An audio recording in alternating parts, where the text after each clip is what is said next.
we don't necessarily install, so for double hungs, pictures, casements, most of the time the windows are installed the same. The biggest difference when we install casement windows is when you install a double hung, if a homeowner wants to keep their existing interior trim, it's very easy, okay? Because we basically remove the window, but we keep the pocket, we keep the frame, and then the new double hung sits inside of the frame, okay? Part of the problem with casements are most of the time with casements and pictures, the frame's coming out with the whole window, okay? The biggest thing to know when you install it is that you're gonna have to measure differently. And most of the time when we're doing casements or pictures, a lot of times we have to do some interior trim, or we have to add an interior stop. And a lot of times that's not the case when we have double hung windows. So we'd measure the window correctly. We'd measure it twice. I have someone come out with me to make sure we write down the proper measurements. Everything's measured.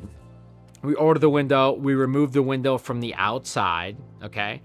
And then a lot of times on a casement, again, you're going to have some interior frame or some interior trim. We make sure that we measure it to make sure the window that we have fits, to make sure they sent the right window. Then we remove the existing window.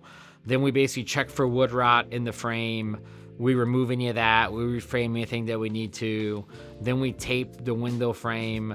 Then we install the window and we shim it to make sure it's perfectly square and plumb. Then we make sure that it can open. We foam it, we tape it, and then we basically install new trim on the outside.